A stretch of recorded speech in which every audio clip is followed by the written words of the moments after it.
All right, we're live. We're live. Are we live? Can you hear me over there? Nope. Yeah, of course we can. You're not even connected to check us out. What's wrong with you? Um, Welcome, welcome. Testing, testing. If you can hear me, commercial. let me know. You gotta go to in YouTube. Let me know if you can hear us. Just checking. And you know what? Karen, as usual, she's behind. Welcome to. It's technology. I'm not good at it. No, definitely you're not. This is not my forte. Okay. Yeah. Thank you. So Appreciate let it. me know if you can hear me. I Yeah, hear you. I hear you. There you go. All right. Loud and clear. Of Okay, so now you're gonna monitor then course. Facebook That I and can do. I'll take care of YouTube. But anyways, happy Monday, family. I hope everybody's having a good day, a wonderful week so far. Tonight we're actually rocking our glasses that we got yesterday, gifted by Universal Studios. Whoop whoop. And I said gifted. We're yeah. So just paying tribute, paying um turn on this because that gives me extra light too. Paying respect to a ride that like Shrek. You know, Shrek left us. There's a lot of rumors going on around, and No. tonight I'm determined to talk about all the rumors, possibilities, and what I heard, what is being confirmed by some of my sources Oh. of the things that may happen. So yeah, I hope everybody's having a wonderful week so far. Thank you for joining us. It's been a crazy week. Ben. It's news. I mean, we've been seeing news left and right Yes. from both park, Universal and Disney. But anyways, if you happen to be brand new here, guys, this is what we do. We're a theme park family. We go, we give our reviews on things, mostly Disney and Universal. Hello there, Twisted Henry Descent. How are you? Hello. So that's what we do as a family of content creators. We go as a family, give you our family feedback and theme parks, and then every live stream, every Monday night, we have a live stream, and then we talk about the recap from our own videos last week. Allow you guys to ask us any kind of questions so that way we can clarify any questions that you may have. At the same time that we finish our live stream with the theme park news, because there's a lot of things happening, There's a lot. and no matter where you look at, everybody has like a speculation. So we're here to clarify that. Deborah, hello. Twisted Henry, I'm glad that you are good. We are doing wonderful. Doing great. A little bit still in the bittersweet of things, you know, because Shrek 4D went down forever, but that's okay. We understand new things are coming. We're going to talk about that soon. With that said, let me share my screen. So that's one thing that we do. If you happen to be brand new in the live stream, uh, welcome and thank you for joining us. So what we're going to do now, we're going to briefly go over the recap on the different videos that we did this week. So if you haven't watched this video, we encourage you that you do so, because you know we definitely give you a lot of our um, feedback. And this time we're gonna go to Maria and Enzo restaurant or restaurante. Restaurante. Located in Disney Springs. See, a lot of times you guys ask us what is the best restaurant in Disney Spring or City Walk. You guys don't haven't realized this, but we have been to A lot of them. I say like 95%, if not actually like 97, 98% of every single restaurant in City Walk. And I think we're about the 85 to 90% of City Walk. So that's we give, you know, we got a good understanding of what family may be looking. Yes. Would you be coming for the Valentine's event? Where's the Valentine event for?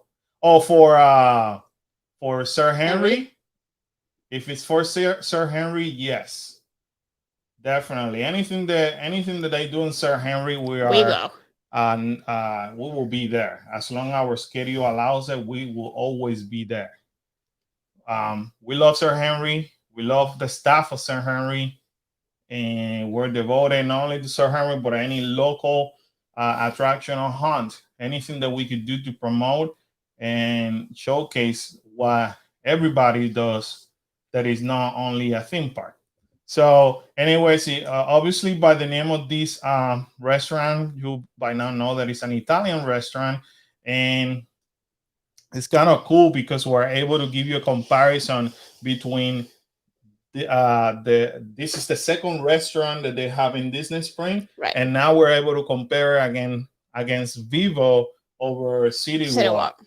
Deborah, your dining reviews are so helpful. It's nice to see a whole family review. Oh, Thank you, thank you, thank thank you. you. We try, Deborah, and the best part about it is the having the kids. It gives it that special touch because the kids will tell you how it is. And I often have said in the live stream, not so much in the vlog, because I don't want Yeah. to take too much of your time, but I have said it in the live stream before that I leave a lot of the reviews from the kids because our goal is to help families, and our children are really quick to let you know whether they like something or not. At the beginning, I have admitted that we were trying to tell, especially Kyla, um, Her face tells us everything. kind of like to just Be be nice, more right? diplomatic and all that. But a lot of the viewers were like, "No, please let her be herself." So since then, we have stopped. We just show them that they could be critical, but always with Politely. respect, but be polite. And I always say, if you ever want to take somebody's word, I always prefer that you, especially you have a family, take the kids' words before you take ours. Yeah. As adult, we tend to lie. Oh yeah, we try to be nice, but the kids will not lie. No filter. They won't. Yeah, they don't have filters. So, like for example, Kalel loves chicken tenders, and he will order chicken tenders mostly everywhere that he goes. If he tells you in this video that those chicken tenders are amazing and one of the best ones that he has tried, believe him, because he He eats them everywhere. he eats them everywhere. Miss Debbie, I'm sorry, Miss Sheila, Imagination Travel. How are you? Nice to see you. Hello. So anyway, we tried this chicken parmesan. Um, in a nutshell, the pasta was okay. Yeah. The chicken was good. Yes. Was it the best chicken parmesan? No. Was it a decent chicken parmesan? Yes. So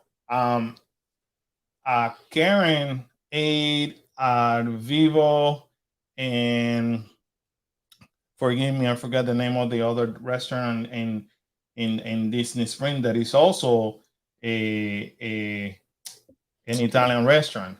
And both Kyla and Karen said that they prefer the food at Vivo and in Yes. the other restaurant. Again, not the Maria and Enzo is super bad, but I only will tell you go if, for example, you're in the Italian food mood and the restaurant Terralina. Terralina is Crafted Italian. Crafted Italian is the other restaurant in Disney Springs. So, and Terralina Crafted Italian is sitting like in a corner. You could barely see it. And for me, it's like one of the most underrated restaurants there is in Disney Springs. It's delicious. Oh, look who we have here, Lush TV. Gosh. Andre, what's up, buddy? Glad to see you, man. Hope you and Lexi doing all right, man. It was good. It was good. It's just that we've had Better. going to the other two kitchens as well. I think the other two kitchens were really scratch kitchens, and you could taste that it was scratch kitchen. Where this, it's not. A lot of other things are, you can tell they're not made there, but it was still good. I would still go back to it and eat it. I personally like Vivo in Yes. Universal City Walk. So I mean, if you give me the choice, that's the restaurant that I will go. Pasta, like I said, was okay. Now let's talk about Karen's favorite subject, which is tiramisu. And I think we have said it before, where Karen's favorite dessert in any Italian restaurant is tiramisu, and she really likes In any comparing them. restaurant. And you said that it was It what? was good. It was really good. That definitely was good. I would definitely get that if you go there. Don't skip out on it. Right. And the kids love the tiramisu too. So My one dessert that I used to have just for me, and now the kids like it too. Michela said we're making plans for a Vivo. Good for Definitely. you. Yes, Definitely. do You're do gonna so. love it. You're gonna love it. You're gonna love it. I will be back to Vivo. Yes. I mean, hopefully soon. I might try a different dish. I might not. Yeah, I know it's kind of hard. Once you find that dish that you like, it's kind of hard to like stop it in there. But anyway, that was our experience at Maria and Enzo. Now continuing to um, now Epcot. So this past weekend we went back to Epcot. Festival of the Arts is about to start this Friday, and we want to do something different. We want to just try it out. We want to see if we were able to show you guys the setup that they're actually having as of now, and also because the foodie guide was released, and last week we went over that foodie guide. At that point, we want to basically uh,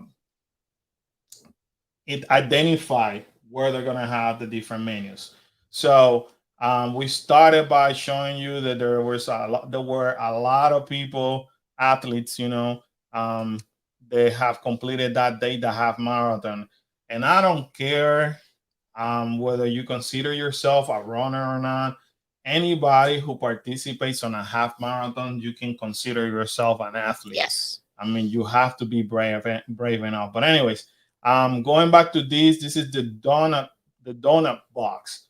And last week we talked about that strawberry.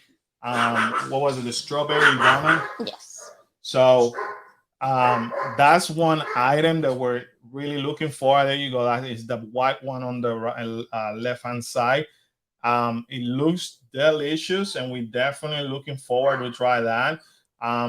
Also, we're showing you over here where the around the creation store, you already have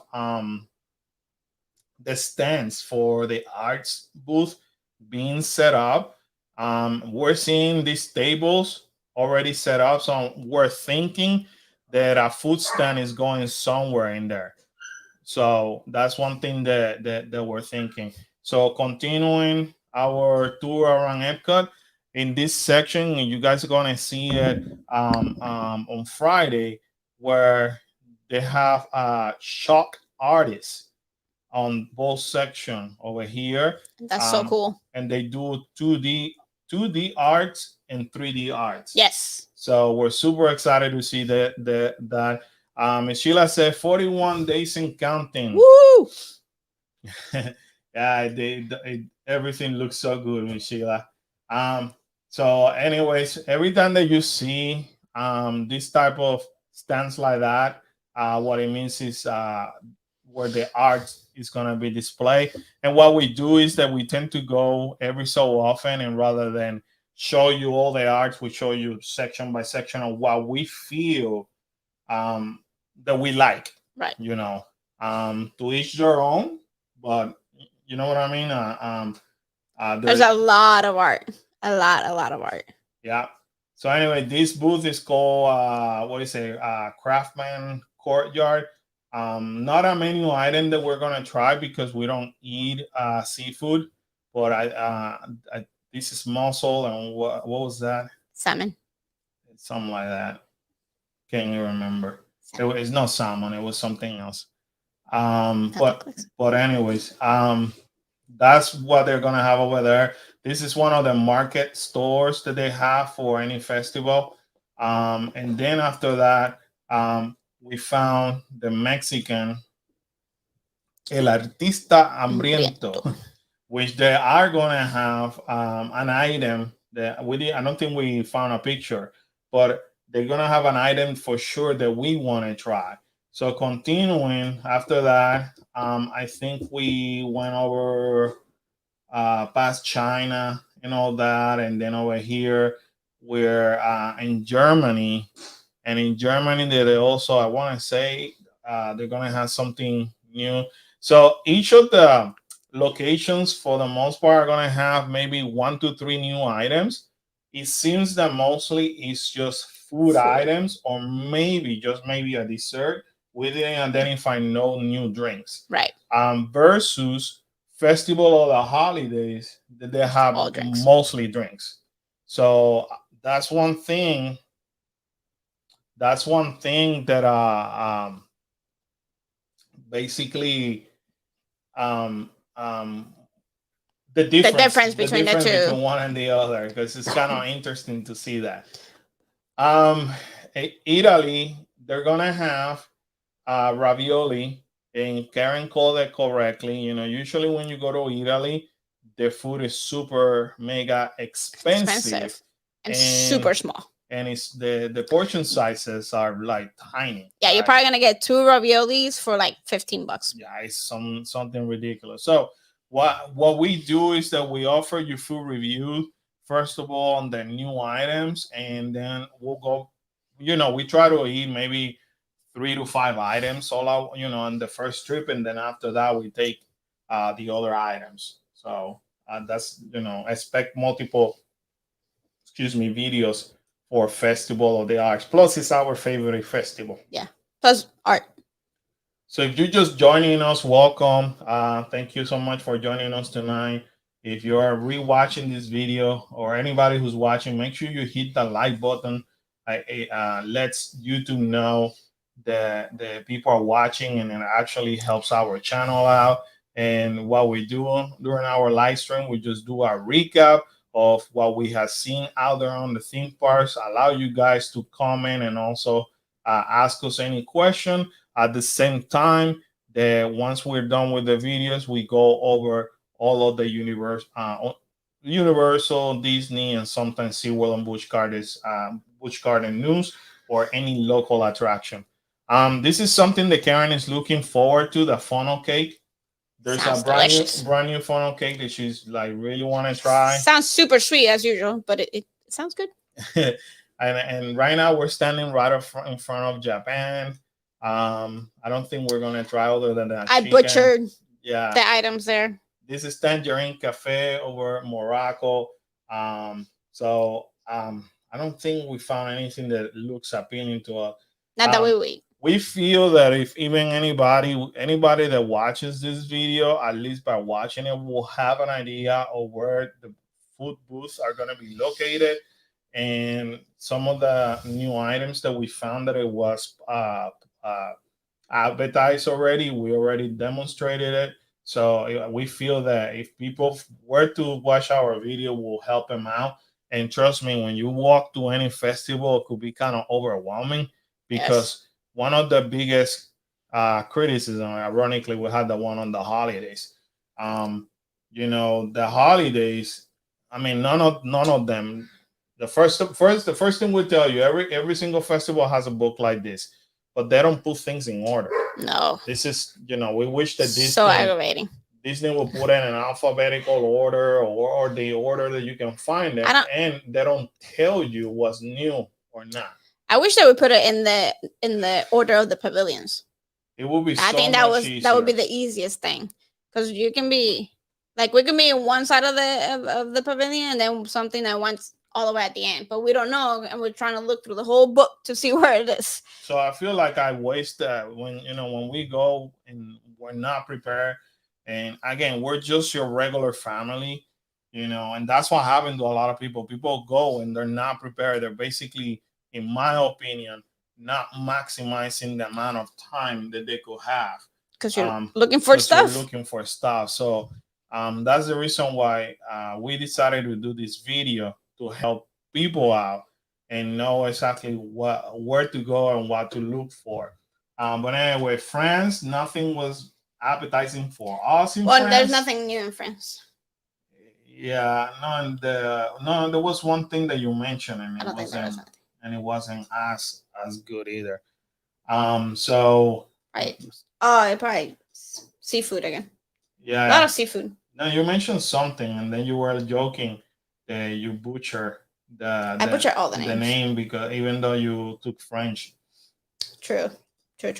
Does Universal do that for Mardi Gras? In the last since 2018, 2019, Universal has been doing different food booths during Mardi Gras.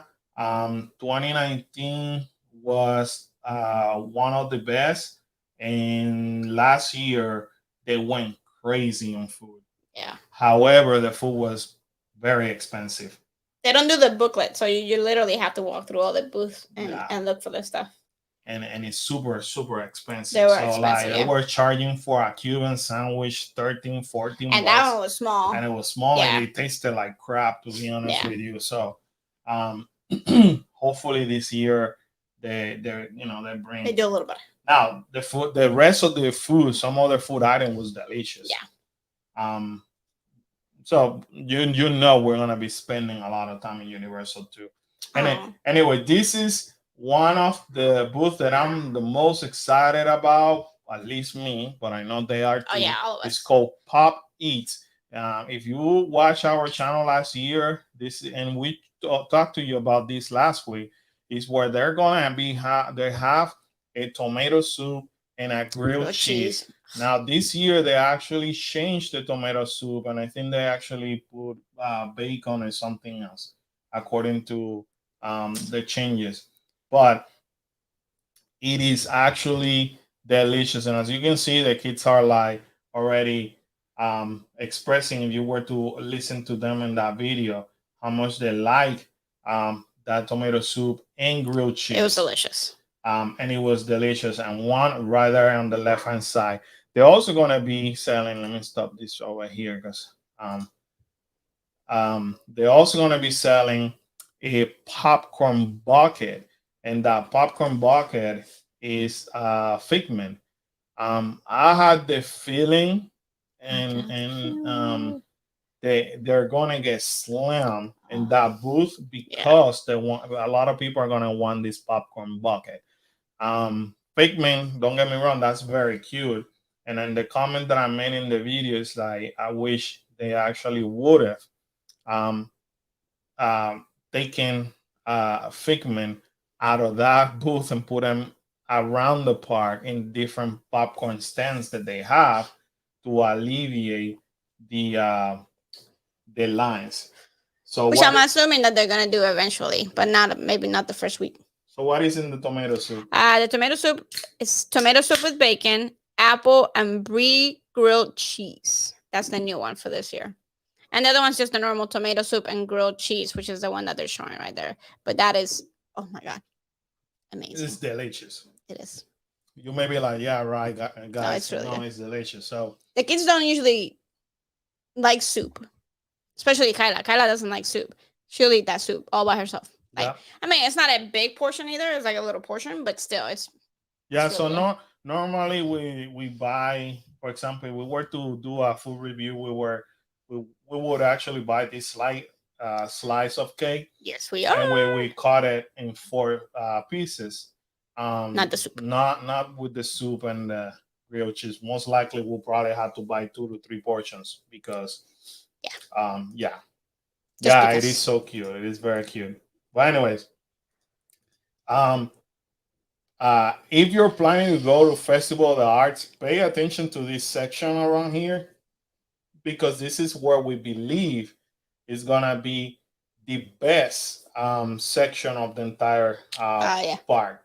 So keep an eye on that, because even over here in the deconstructed dish, this is where they're gonna have I think it's the mousse. They had chocolate mousse, the key lime, it was all stuff like that. It was they're gonna have the French onion soup, and then the deconstructed key lime pie, which is a flexible key lime curd, key lime mousse, graham cracker, cake, and meringue. Right there. You guys look at it right over here. That's gonna come from that booth. So Deco Delights is the other one. and Deco Delight is the other one that is in that section. Which, by the way, Miss Sheila, this is the section that, of course, we have to give you a shout out because all of us ended up, well, not all of us, we ended up with the coffee. Whoop, Me, whoop. Karen and I ended up with the coffee. The kids ended up with, I don't know, what Strawberry Frappuccino. Strawberry Frappuccino. So thank you so much, Miss Sheila, and everybody that continues to, uh, sending us super chat and sending us some kind of help to our fund. Um, this is the Deco Delight. This is basically the other one that Karen was referring about. That's a new booth. It's a brand new booth. Yeah. And what that one has? That one's gonna have the dulce chocolate mousse with chocolate cream and dark chocolate truffle, and then the decadent Farjona chocolate. See, I'm butchering it again. Chocolate with dark chocolate mousse, chocolate brownie, and Casey's mousse. And then an orange mousse with lemon cake and raspberry meringue, which I would assume is that the one on here. The yellow with the blue and the the cool thing about the Festival of the Arts is just notice the colors of. So artistic. Even the food is artistic. Amazing to see. So we feel that in our opinion, or at least our plan on Friday, is to tackle all those booths, including Starbucks, even though Starbucks is not part of. It's a booth. Starbucks is not part of. It's part of the booth. The Festival of the Arts, but I feel like all the food is concentrated in that section. It's calling you because all the sweets, you need coffee for those sweets. Here in this section, we have 1, 2, 3, 4, 5, about five items, 5 to 6 items that we could try. Miss Sheila, you're so sweet. Coffee for refill. And we're gonna trust me, it's gonna be used this Friday because I'm telling you, we're just gonna hang out in that area. So that's our trip to Epcot. To just show you a little bit of what's coming on Festival of the Art. And now, hot out of the press. Wow, look at this. This video that we just posted today, recorded last night, already has 758 views and 34 likes. Amazing. I'm so glad to see that support. I wouldn't expect that in a million years that it will have so much. No, Jamie, you're not late. You're not late. We're gonna go over news soon, so stay tuned. So here is Universal. And in Universal, we had to go and pay our respect to Shrek. No. A lot of people are celebrating that Shrek is leaving.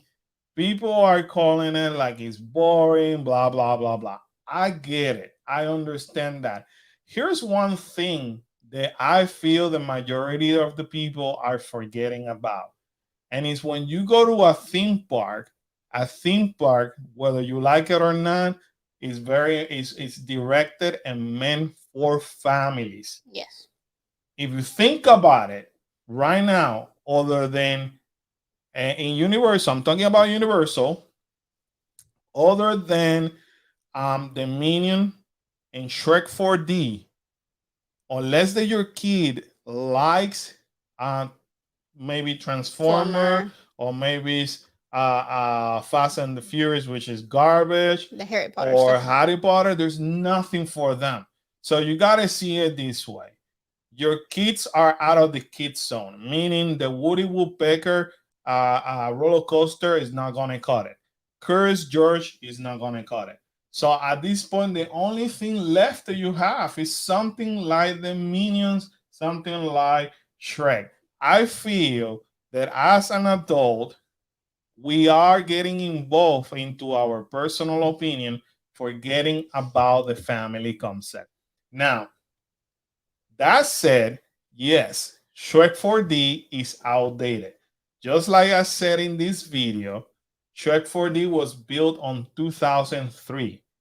When the 2003, the whole 4D concept came out, that was it. I mean, that was like us driving a Tesla right now or a car that could Right. drive itself. Okay. Now, obviously, almost 19 years has passed by. So it is completely outdated. But it doesn't take away the Shrek 4D brought so many smiles, so many laughs. It brought families together. Um, and it's actually very special to me.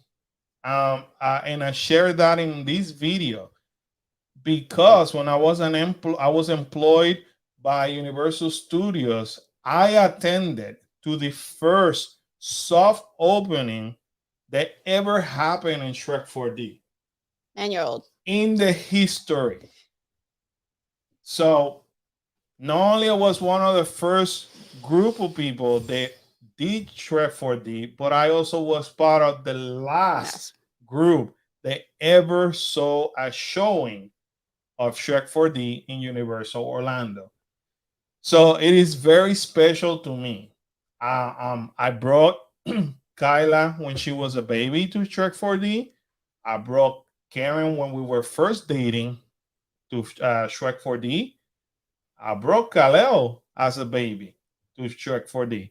So despite our personal opinion, as adult, you have to admit that it was a ride built for the entire family. Right.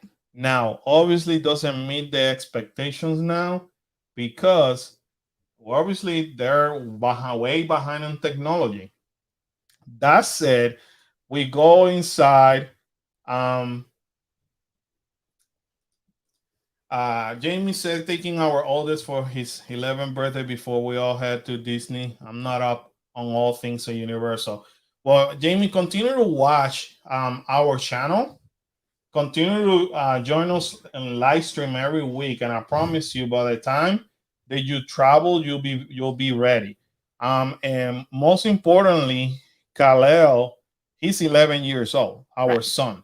So pay attention to his what he says, and soon we will be recording a video where Kyle and Kalel are gonna start telling you from their point of view where parents should be taking their kids, because that's another thing. As parents, we want to just make assumption that this is what the kids are gonna like. Right. Not, And it not could be completely off. and it's completely off. Exactly. Thank you so much. Love Thank you. you. Thank you so much, and we love you back for supporting it. So we ended up going to Shrek 4D just one time. Then we came out of Shrek 4D. I mean, want you all to know that this all happened last night. About 24 hours, well, a little bit over 24 hours ago. We were here just waiting to see Donkey. I wanted to hear straight up from Donkey, which Straight from the donkey's mouth. Miss Chila was dying laughing. She put her in the comments. You see, uh, um, I want to hear from Donkey himself what was happening to him, and he told us that he's not going anywhere, which we already figured, and we were hoping that was the same case as the Hollywood. Right. Because in Hollywood, Trek 4D closed years ago, and they actually kept Donkey and they kept Shrek. Shrek. As a matter of fact, I will be Cesar said, by the way, another bird died. Yeah, Fiona was singing around. But anyway, I'm gonna tell you right now that our donkey sounds more like donkey than the one in Hollywood. Yeah, and we he's actually right on. And we actually heard, two voiceovers of donkey when we went to Hollywood. We did not. And our donkey sounds more like the real donkey. But anyways, he was not giving good ideas to Hello. That's for sure. Exactly. You heard it. He's not going anywhere. And then he all of a sudden decided to give Kal-El not good ideas because Kal-El is named after Superman. So he suggested to jump off the roof to see if he could fly, to see if he has his flying powers already. And the little bit that Donkey knows is our Kal-El. He's a daredevil. You don't have to give him ideas. Well, this morning he was trying to climb up on the counter in the kitchen. I believe it. Yes. I'm like, what are you doing? I'm following Donkey's suggestion. Donkey told me to get on the counter and jump. Yeah. I was like, oh well. Yep. What about Yeah. Shrek and Fiona? Would they stay? Would they still be there? Yeah. I would assume, yeah. If they'll Donkey's probably gonna be will. there, then I'm sure they'll come out. Yeah, they're a trio. They're Yeah, gonna keep them together. I don't know if it's gonna still doing meet and greets in front of that building, or not. I would assume so because of the one in Hollywood is mobile. It's like a little stage, so we'll see. I mean, they already had that stage. Yeah, I don't know why they would change it. Yeah. This, guys, was the best experience that I had in Universal Studios as a guest ever. We had open rides in Universal Studios, but we never had the opportunity to witness a closure of a ride in which guests, and what you see around here, most of them happen to be team members from different sections of both parks, paying tribute and paying respect to Shrek 4D. Yes. And it was a feeling, like it was there were a lot of people over there singing different songs from the different movies, and it was an amazing experience. Yeah, no, she doesn't come out at night. She's still on the yeah. It's only during the daylight, unless they're wearing the parade, like the Macy's parade. But even Donkey, that was the last show, or the last show, for the night. So that was at 6:20. Juan Antonio is watching us from Facebook. Hey, Juan Antonio, how are you? Hola, we back.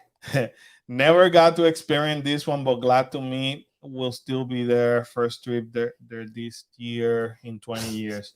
Yeah, if you can, you have to go and meet Donkey.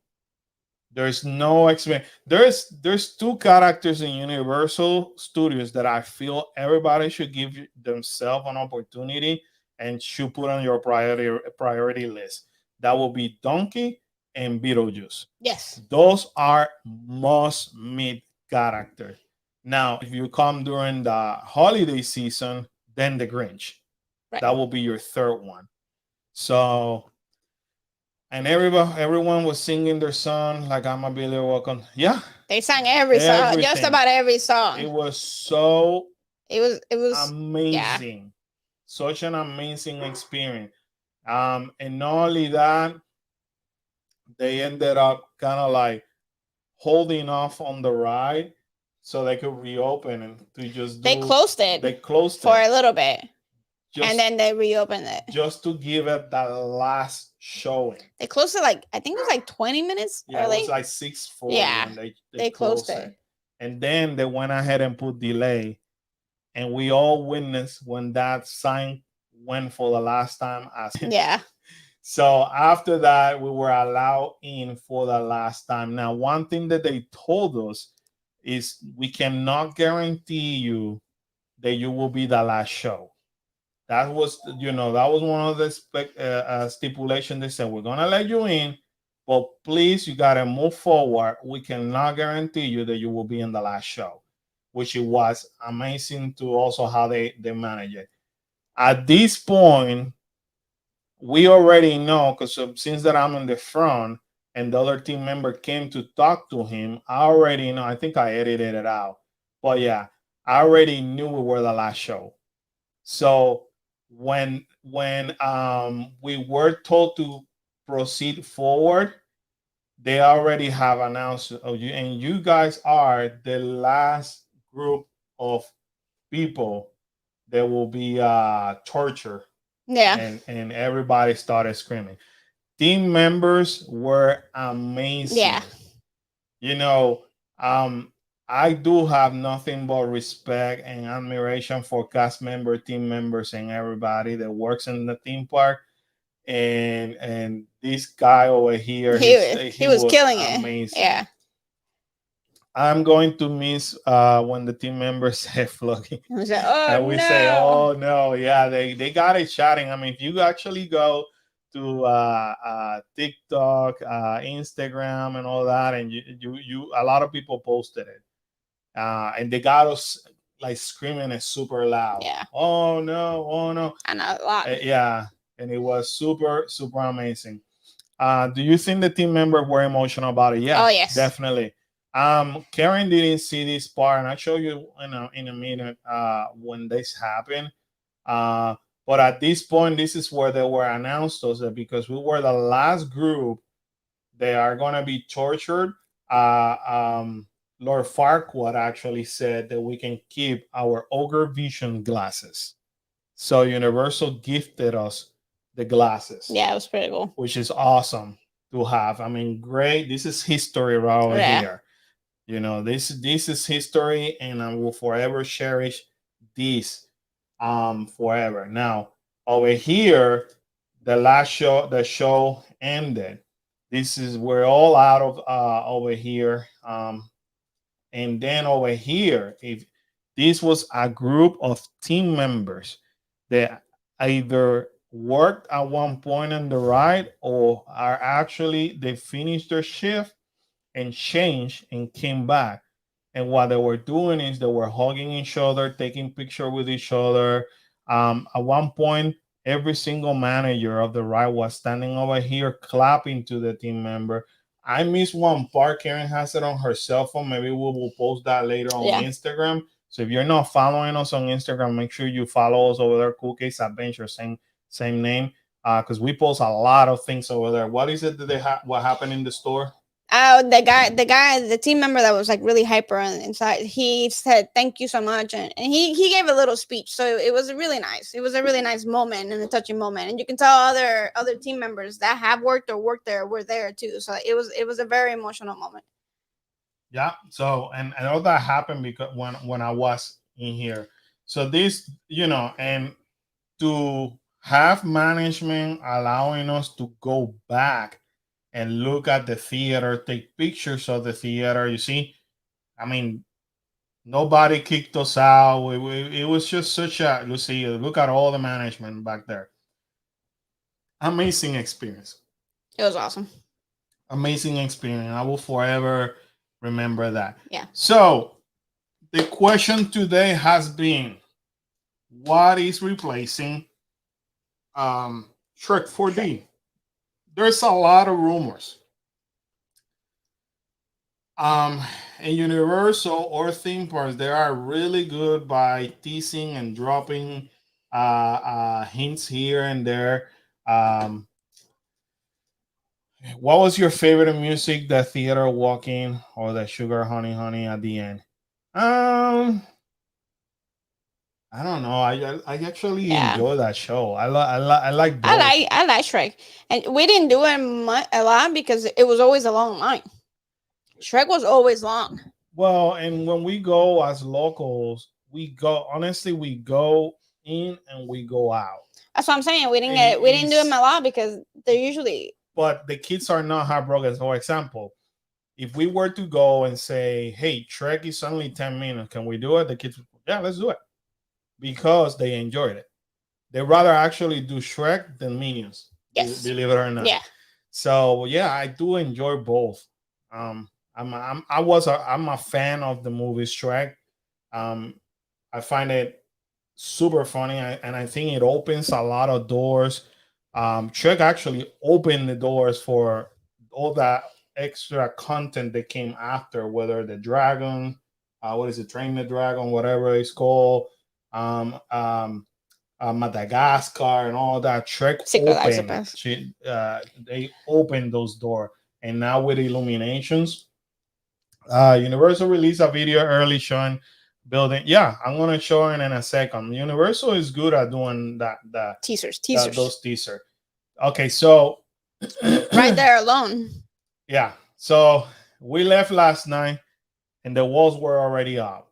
Now, a lot of people are saying already, they're already talking. Okay, is it because a Minion ride is coming here, or is it because they're theming it because it's in front of the Minion? So this is basically what the walls look like nowadays. And as you can see, there's a whole bunch of minions. people are saying why is Universal might be going into this direction on Minions when we already have a Minions ride. What people are forgetting is we do have a Despicable Me ride, but we don't have a Minions ride. Yeah. And I'm gonna go over that in a second. So that's basically how we're looking nowadays.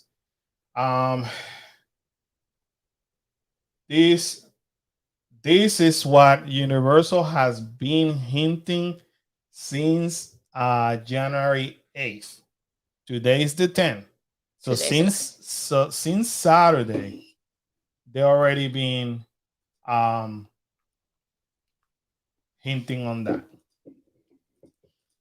Caesar said in the past, I told Donkey Fiona and Shrek, and I was ultra fan because I watched their movies 1,000 times. And I bet you that they love hearing that. We watched them a lot too because they came out while the kids were little, and they were in the stage where we have to watch the movie 1,000 times, like watch them and watch them and watch them. So absolutely. The since the 8th, they've been already posting this in their Twitter account, which is crazy how you see. Look at all the hints that are throwing. Did anybody pick that up earlier? Like a few people did. Yeah. Well, obviously everything exploded today. Right. Everything made sense today, kind of. Yeah. Now, why the Minions?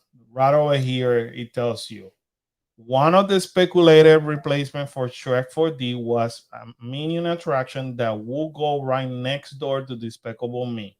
The attraction will be based on the VillainCon convention that appears in the movie Minions on 2015 and will be an interactive walkthrough exhibit that will have guests taking part in an immersive experience trying out different gadgets and enjoying the hilariously playful Minion as they make their way through the building.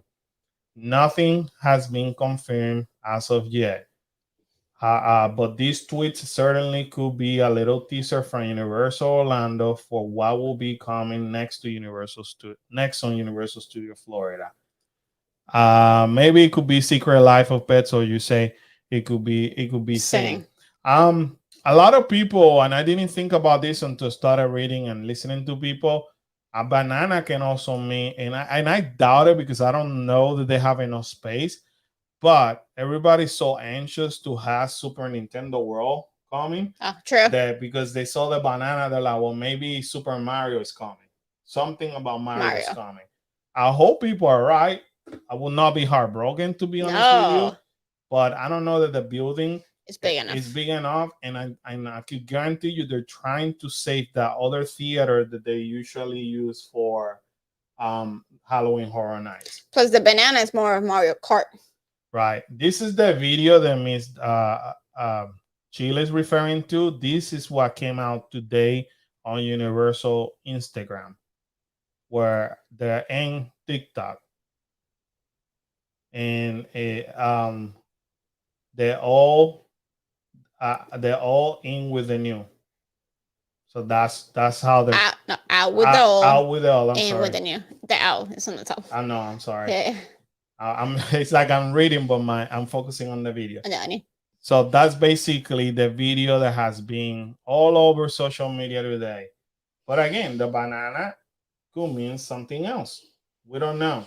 So that's the video that Miss Sheila was referring to. If it is Minion, I hope that they're planning on coming out with another movie or something. Because why would they go back to 2015? That's the other rumor. Like that's an old movie to make a whole thing about. That's the other rumor. So you got the Minions, you have, and you could do anything DreamWorks. You could do something with Sing. You could do something with the Trolls. There's so much that could be done. That is newer.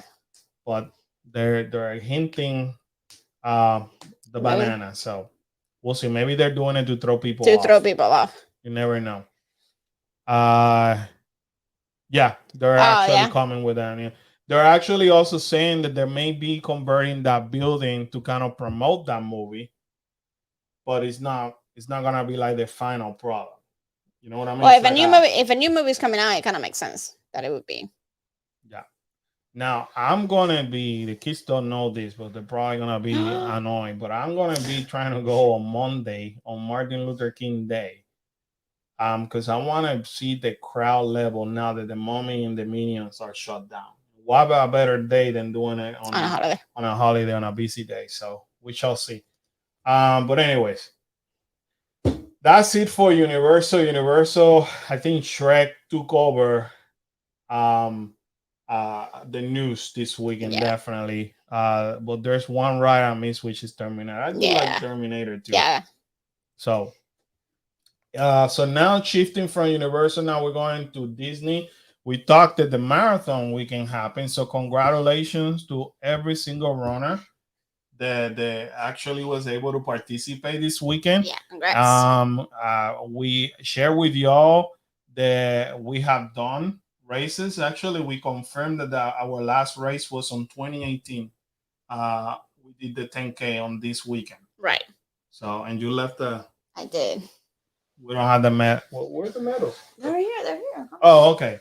So I promise you that we'll show you some of our medals. Just it's good to go through memory lane. We have a whole shoebox. So what we it's not displayed the prettiest way. Yeah, we're putting and it's a little heavy. Yeah, we're converting this office now. But we do have, as you can see, just lift. I know that it's heavy.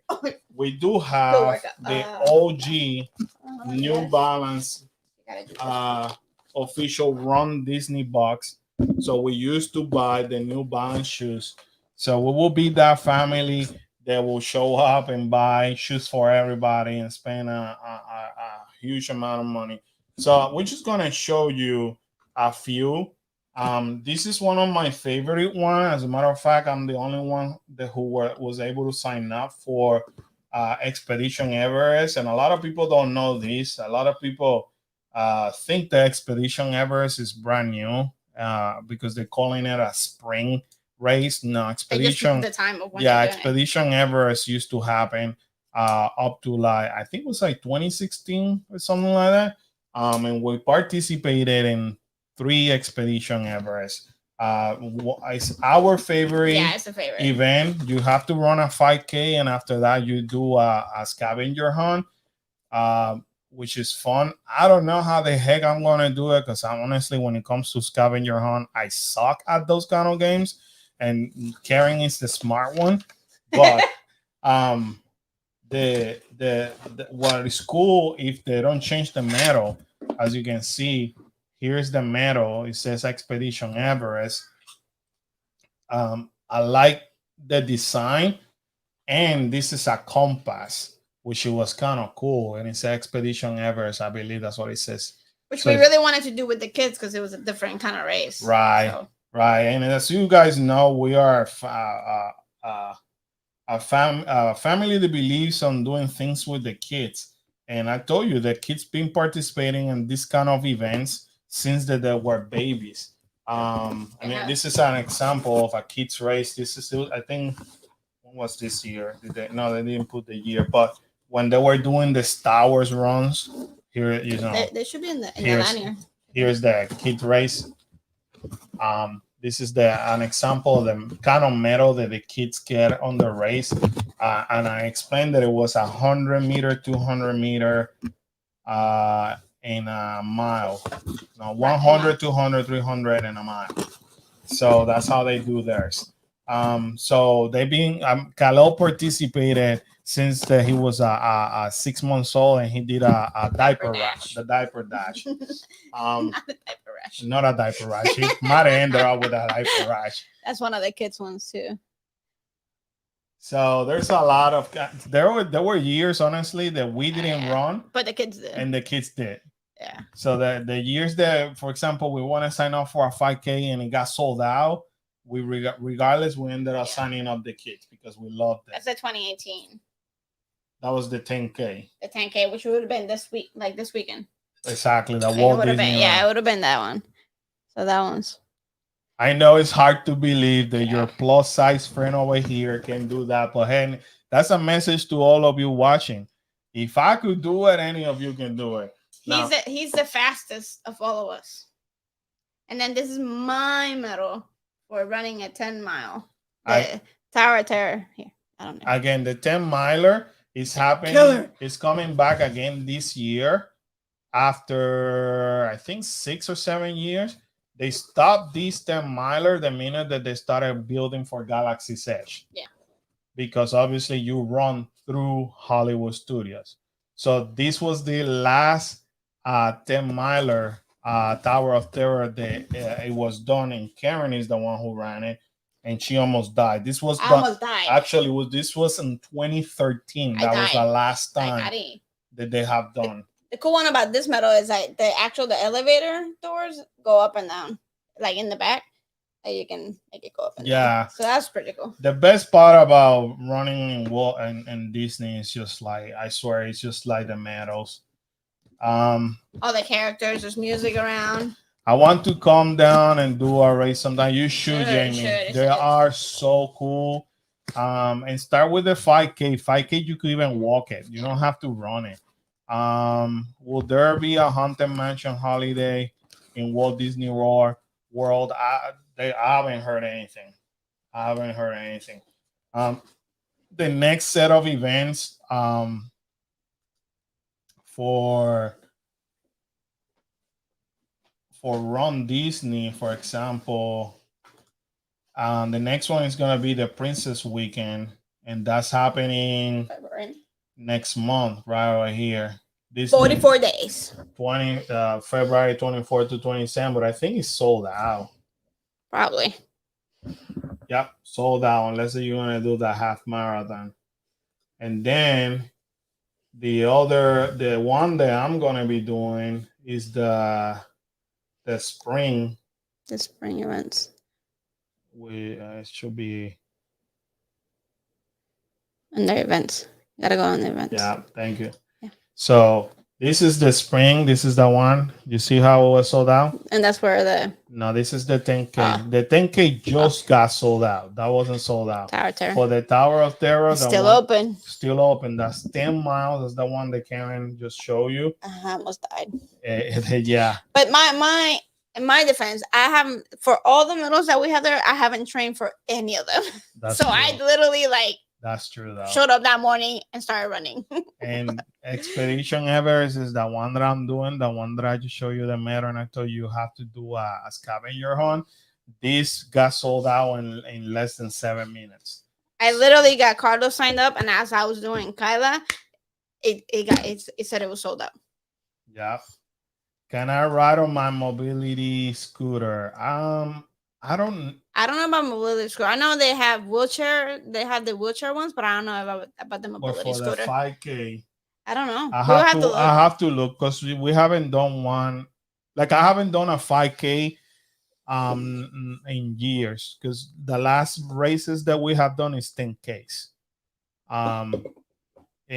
So I have to ask. So if I'm able to go on the Princess Marathon weekend, and ask somebody from Run Disney, I'll let you know for maybe so you could plan for maybe next year's races.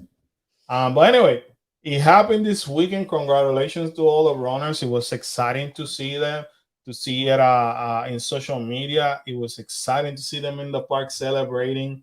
But that gives you, at least for us, it gives us the man. I wish we would have done it. Right. Kind of a feeling. It's always good to see them showing off their medal, they rightfully so they earned. So it is awesome. So, big thing happening right now. Oh, wow. Antonio likes the medals. Hope I run next year.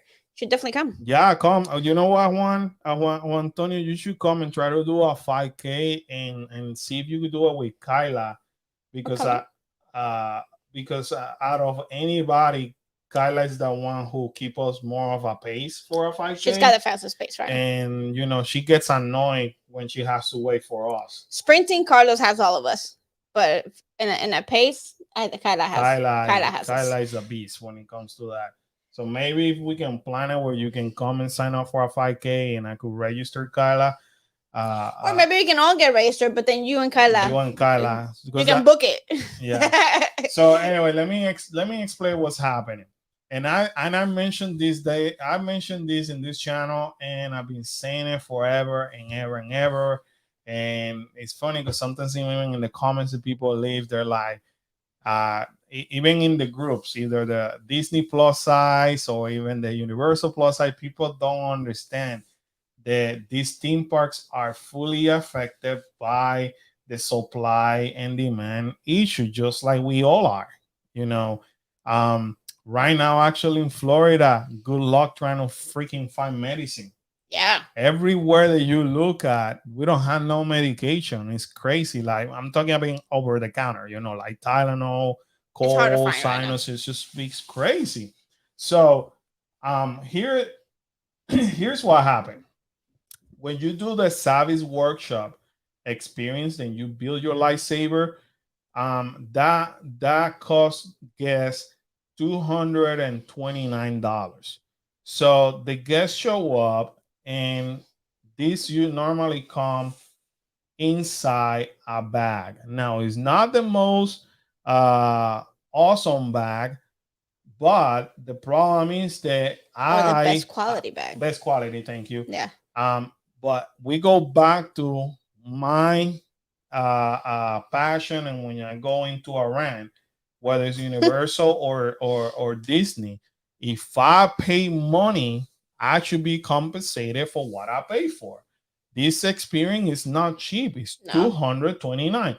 So here's what happened. The guests they showed up and did the experience. All of a sudden, were handed this plastic bag. Guests were like, "Well, what happened with the normal bag?" And they were told, "Sorry, we don't have it." And they went ahead and charged them for the full price. Now they complained so much, rightfully so, that it ended up now they're applying a 10% discount. Here's how Disneyland handled it last week, because it also happened to Disneyland. What Disneyland did is they said to them, okay, we don't have the bag, but we could let you take a Kyber crystal. Kyber crystal is what allows you to change the color of the lightsaber. The Kyber crystal, I think, costs somewhere between the $20 to $25, but at least they gave them that option. Something. So here is the bag that once you pay for that experience, $229, this is the bag that it comes with. Not the best quality, as you can see. Mine is already broken, and you haven't even and I haven't used it. I probably carried this thing maybe 3 times around the park. That's it, and it's already breaking. So what happened to these guests is like they're giving this plastic bag, and they're saying, well, if you need a better bag, you could buy the next bag. It's $50. And I guess, well, I already spent $229. Right. Why you want me to pay $50? And obviously Disney, the cast member are trying to alleviate the situation, but obviously the guests are upset. Now, eventually somebody like me will have to buy this a $50 bag because this is a poor quality material. But look at the image. It's just a regular transparent bag versus something like this. You see? Plus, to be fair, this black bag has foam all inside of it, which protects the saber. That doesn't protect anything. Anybody thinks that with anything, and that could break. Yeah. So now this I don't know if you guys ever seen one, but these sabers are really strong. There's videos of people like smashing it against stuff, and I will not do that after I pay $200. All it takes is like a corner of something to hit it. But there's people that have smashed them, and they fight with them like it would be a true lightsaber, and it doesn't break. But basically, once you build your lightsaber, this is how it looks. So, but there you go. Our Kyber crystal. See, I'm gonna have to change the battery, right? Our Kyber crystal is purple. For what's his name? Yeah, well, you see how it's starting to go. Yep. So I may have to change the battery, I think. But it is a cool experience to do. I will recommend that if you want to do the experience, do it because it's something unique. You get to select, everything on how you want to customize it and all that, which is pretty cool. Um, and let me hit some of the Jamie. My in-laws are Nokomis, Mhm. and they have lots of issue getting stuff. Not too bad here in Cincinnati. Overall, produce is the hardest in here. Yeah, Produce, yeah, yeah, here too. yeah. Yeah. Um, if you had a choice, would you pick the bag? The bag it The comes. bag it comes The in, bag it comes in. or the light changing effect. I mean, I think I would pick the bag I would pick the bag. just because one, it has that strap so you can just put it on. It's more protected. I mean, the light changing thing you could also buy. You Yeah, could like, buy, you could find an, and then you can pick. but You can. even the Kyber crystal, they've been running out of them I'm sure. because Yeah, they're short on supply. But when you get to do the experience, you get to pick between, and we have a video on it on the whole experience, but you get to pick between the green, blue, red, or purple Kyber crystal, and as you move it, now. what is that? Uh, Konduku. yeah, this come no good. Yeah. So I basically suggest to anybody that is a Star Wars fan and wants to go through the experience to do it. Now, if you were to ask me if I was to buy a lightsaber, which one should I do? I don't care much about the experience. Then I will tell you buy a legacy lightsaber if you can find it, because now here in in in Florida. Galaxy's Edge East, how they call it, we're completely out. We don't have no legacy lightsaber. On the West, California, they do have all of them. Oh, really? Mm-hmm. Over here, even we have some. I don't know we have them in this room, Yeah, but I don't think we do have some of the legacy lightsabers too. So we have like two or three, and the price is here, and the price vary between It depends on the saber. 129 to Depends 250. So Sorry, it depends on the late and the. Yeah, I don't think we have any here. yeah, no, I think it's They're in the either kids' room. in the kids' room. Yeah, because But I think the quality of the actual, not the blade, not but the actual handle, I guess, for the legacies is a lot. It's a lot better quality, and they feel more like an actual lightsaber. What you would think a lightsaber actually. Right. Yeah, Mace. Yeah. Mace one. Yeah, there you go. Yeah. So anyway, I want to show you the difference between these and what the guests are getting. So you understand why the people are making such a big deal. I would, because I will make a big deal too. I mean, I didn't pay almost $300 to get a plastic bag, a plastic clear bag. Well, now they're giving, and no, especially they don't want to compensate. But at least now that what they did after the complaints, they get a 10% discount, which is equivalent to around $22, which is it compensates that. At least at that point, you're like, you know what? I'm gonna buy the bullet. I saved the 20 some bucks. I might as well buy the other one that costs 50. I was gonna say they might as well either give you the discount or say we can put that discount towards the actual bag, the other bag. Exactly. So that's what I would do. Right. So the other issue that they were facing now is that when you're building a droid, the droid comes in a box. So they ran out of that box too. So now they're getting plastic bags. So I cannot show you the box because we threw them away. Because we got the bag. Because the kids now have a bag that they carry their droids. We're huge Star Wars fan family. So again, if you're looking for content, go back to our old videos and you'll get to see a lot of Star Wars content. And if you didn't know, May 4th is my birthday, and that's Star Wars Day in Disney. So I will be there again this year. We were there last year. And around that time, yeah, that's when we did a video of building the lightsaber. And Jamie, if you're still on, I highly recommend you to watch that video because I think we did a video of how much it costs A day at Galaxy's Edge. They at Galaxy Edge. Yeah. Is that how Yeah. we named I it? think so. I'll tell you in a second.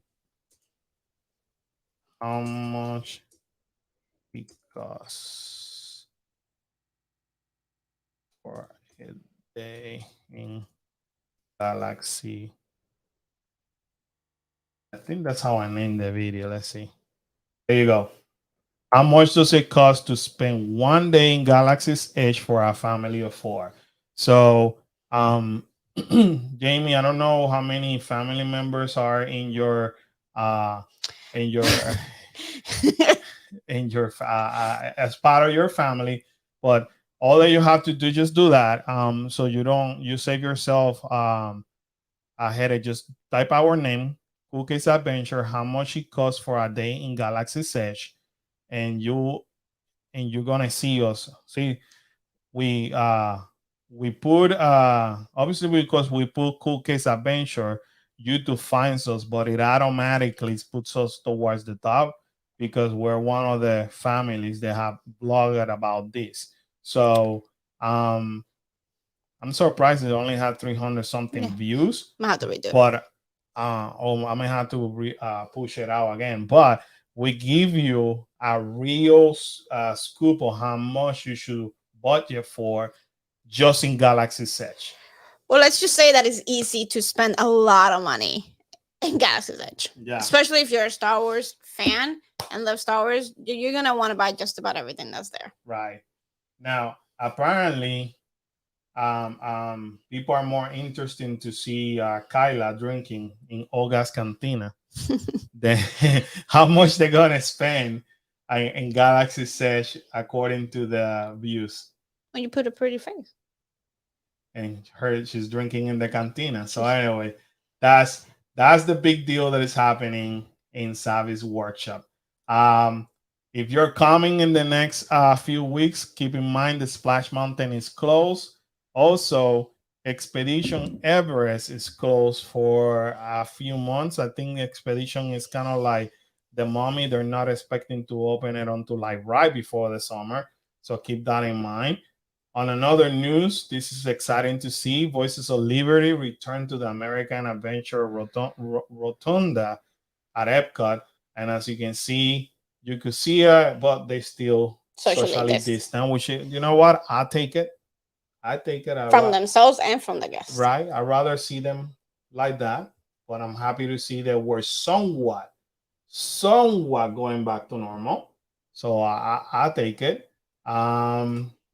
Remy's Ratatouille officially added to guest early entry attraction lineup.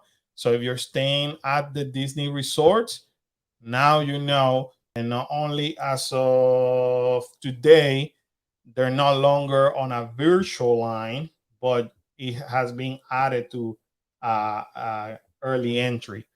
So if that's one of the benefits of staying in property. Jax, my friend.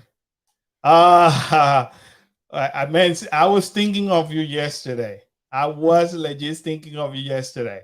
As a matter of fact, the minute I saw Rick, because Rick Flix was there too, I automatically thought of you. So you have built 2 lightsaber and will be disappointed for. I hear you, man. I hear you. Or at least.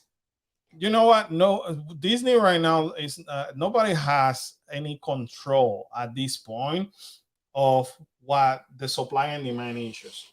But at least give the guests from the get-go an opportunity to compensate for that. So I feel that if had they come to them and say, listen, unfortunately, this is what's happening. We're going to give you 10%, or you could select a Kyber Crystal. Give them options. Yeah, give them the options. At least you feel like, okay, you know what? It's not your fault, but thank you for compensating. Right. The problem that I'm having right now with Disney and Universal is that they're not being transparent with the guests. So, and this is what I've been ranting for weeks now. I was in Disney Spring, and out of nowhere, there's 2 brand new shirts from for Christmas. today, I'm not lying to you. I think I saw it on over here. Was on Block Me? No, where did I see that? But anyways, just today in California, Disney brought, I think it was a cup, a juice shirt, and something else for the holidays. Today, They're behind.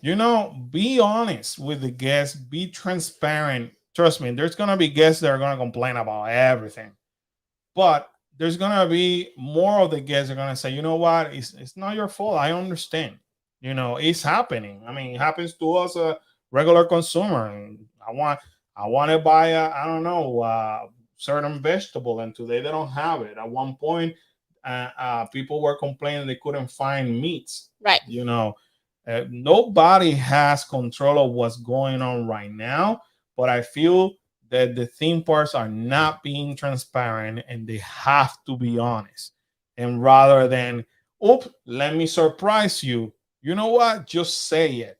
Give people enough warning so people are prepared. Why I'm saying this? Easy. Check this out. Look what Disney did today.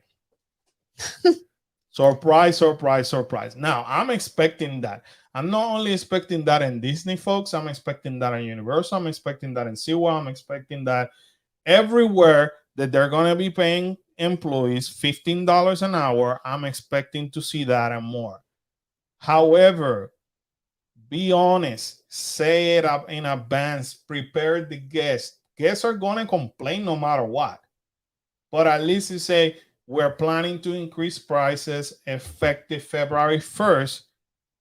At least you're giving people a warning. People showed up today, boom, prices increase on the snacks.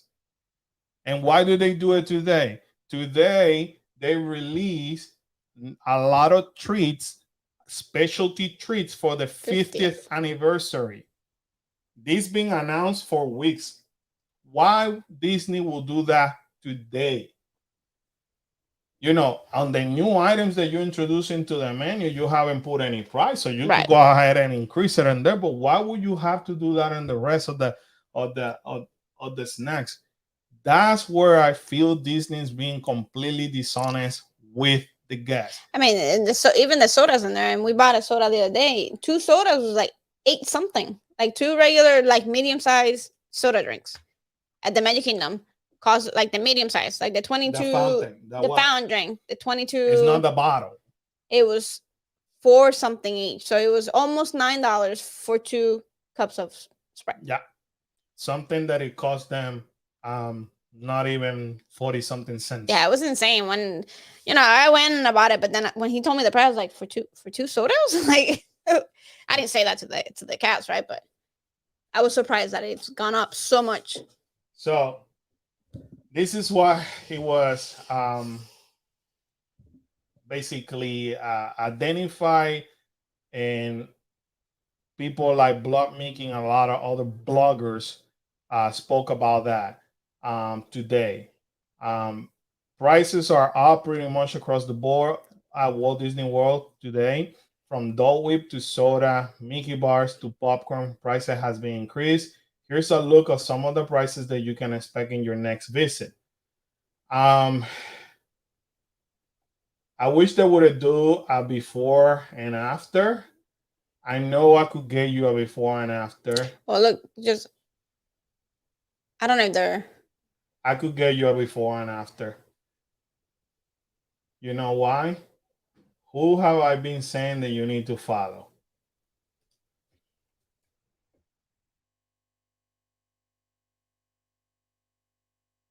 I've been telling you for the longest to follow Disney for Foodies. My friend Andrea was in the park today, and guess what? So these are the things that came out today. That looks good. Right. These are the things that I'm going to try tomorrow with the kids. So spoiler alert, I'm going to the parks to Magic Kingdom tomorrow with the kids to try some of these items tomorrow. And I'll give you our honest feedback as usual. I asked Andrea today, and she told me which items she will recommend me to do a vlog about rather than do every single item, which she did. She did every single item. So in her opinion, she gave me, and she was honest, super cool enough because I told her that the kids were coming, and she wanted to hear the perspective of the kids. So, That's cute. That's why I'm telling you, go to Instagram, follow Andrea on Disney for Footage. Look, she goes as far as telling you this. Let's reverse it. I don't know if I said. Awesome. There you So go. the popcorn went up $1. There's certain things that went down. No, popcorn went down. Mm-hmm. No, all the way went down. No. These were the old prices. These are the new prices. Mm-hmm. Okay. So the popcorn went up $1. Popcorn, the souvenir cup went up $1. The regular popcorn went up 25 cents. The glazed nuts went up 25 cents, and cotton candy went up 25 cents. Mm-hmm. And the Mickey bars are 25 cents. 25 cents. So everything went up. It looks like it went up 25 cents, except the souvenir bucket. Yeah. And that's are the things that she can compare. That's cute. That she was able to like find stuff. This is BB Brooke, another person that you really want to follow. She sells her own things for Disney and also as a run Disney person. But anyways, that was the big news today about the snacks. Typhoon Lagoon will be closed tomorrow due to low temperatures. Folks, when I see low temperatures, I mean, be ready, people that are up north. And if it's gonna be cold. If Jax is in the chat, he'll probably be laughing about this. When they say low temperature in Florida, that means the 60s, maybe the 50s. And, that's low temperature for us. So every time. It's low temperature for me. What is the weather calling for? 57 is the lowest. 57, the lowest. 65 is the highest. 57 is cold to be in water. We're going to have, 57 is the lowest. That's a night. You don't know that. So, but 65 is the highest. But because we're going to have 65, they're shutting down the water park. It might be a rainy day. Keep that in mind. Nope, not right. Now, Jamie, are you still in the chat? Are you still with us? Because Jamie has some questions. Jamie, if you're still with us, just let me know in the chat. I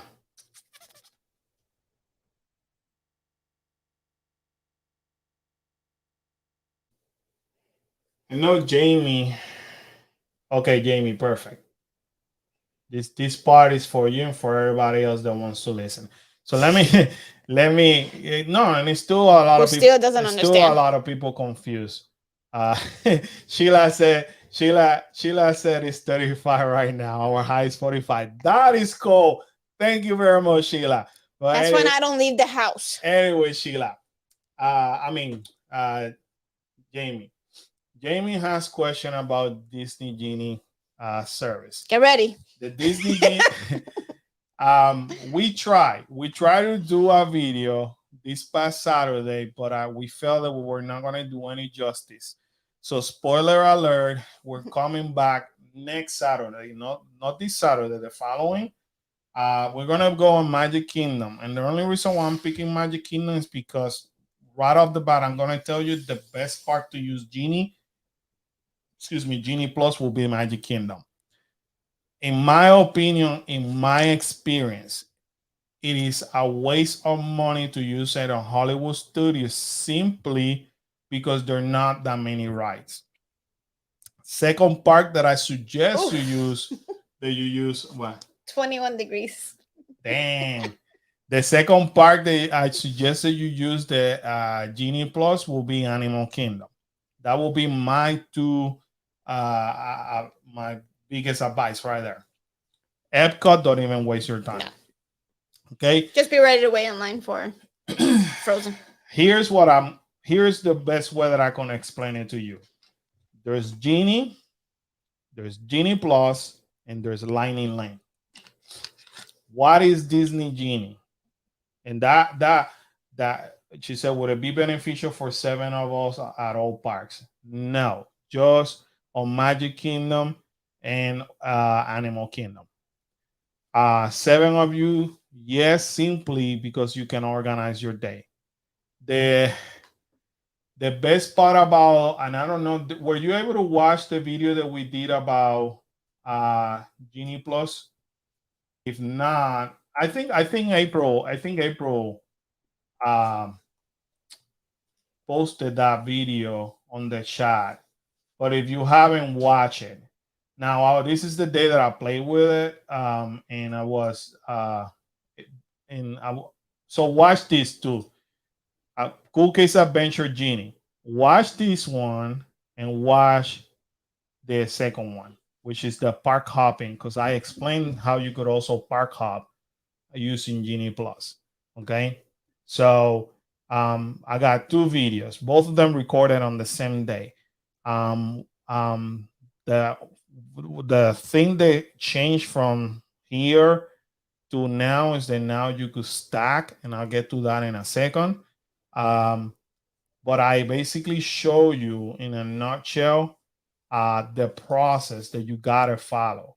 So basically, um, and I do screenshot. You see, as you can see over there, I do screenshot and I'll show you how you have to do it and all that. So my best suggestion right now is to make sure that you have updated your application. And how it works, for example, is that the minute that you go to and you download My Disney Experience, uh, once you download My Disney Experience, My Disney Experience already identifies when are you going next to the park. So make sure you have this application, and there's a section over here that says, it's kind of hard to see, but it says on the top, My Genie Day. Once you touch on My Genie Day, it already identifies the next time that I'm gonna go to a park. And again, next Saturday we will be going, and I will show you step by step everything that I'm explaining to you right now. So, Genie, all the Genie it is your virtual assistant. Think about it like something that is giving you recommendations. You're telling the Genie what you like and don't like. Genie, it automatically syncs with your My Disney Experience, and it is free. Anybody can use this Genie as long you have a reservation for the park. Doesn't cost you anything, and it's just basically, you see that this is like a how virtual guide. it's a virtual guide, and I'm going step by step over here. So later on, obviously, listen to the video because I explain it. I explain how I did that. Um, can you book in advance? No. You have to. You have to wait until the day off. That's how I booked mine. But in the morning. It was at 6 in the morning. But you weren't in the park. I wasn't in the park. So you can do it from the hotel or wherever you're staying at. You can sign it in the morning. I think it was like 6, right? Mhm. So it's at 6 in the morning, and I think you can start. Notice how I'm telling Jeannie. Let me rewind it over here. My preferences. This is me in Hollywood Studios, and I'm telling Jeannie, this is basically the attractions that I really want to do, quote unquote. I was just speaking for the heck of it, right? And then it helps me with the dining, and it helps me with all this stuff. This day in specific, you could do Genie starting at 6 in the morning. Um, if you are a resort guest, and let me stop it over here. You see what it says individual lining lane? There are a few. Let me pull them up. Individual lining.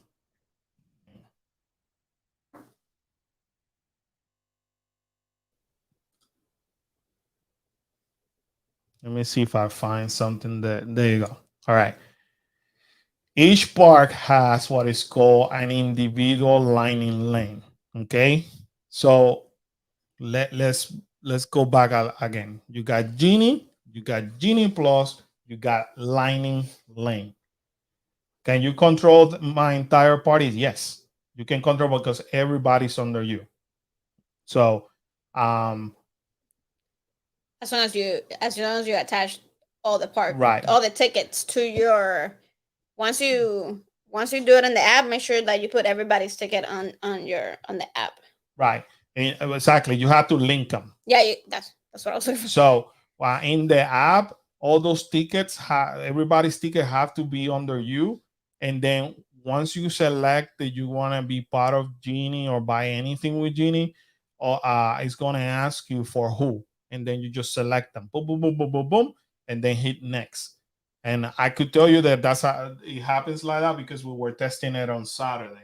Because Right. I wanted to see who Karen has had under her, because sometimes Karen adds her mom and I have a her lot of brother. people. If you look at Karen's list, it's ridiculous. It's like 20 people. So I wanted to see. I don't know how to take them off. I wanted to see um, who was she able to select. So check this out. This is a perfect example. So on Saturday we're sitting in Epcot.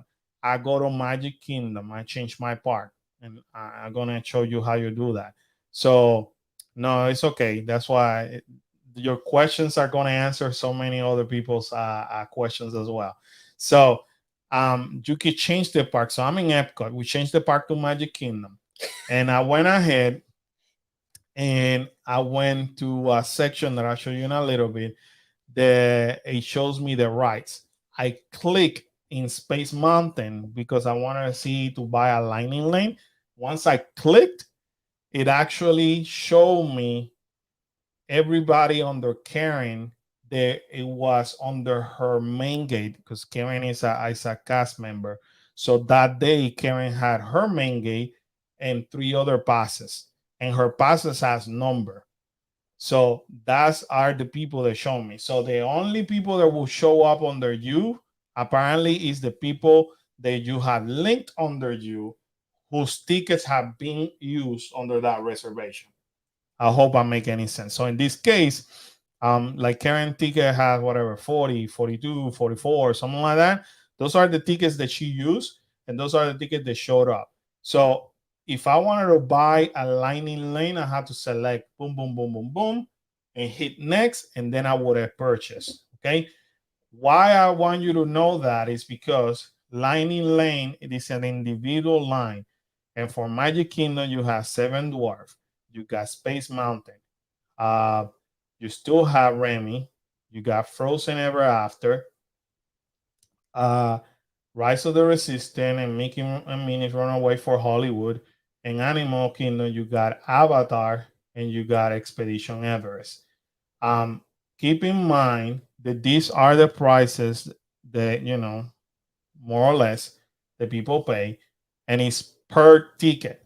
So per person, I'm sorry. So let's say you Same and thing. your family want to do Seven Dwarf, and when you do Lightning Lane, for the most part, you don't wait as long. So for example, Seven Dwarf may be 90 minutes. Lightning Lane, because you basically tell at the time that you're going, Lightning Lane, you may not wait not even 10 minutes, for example.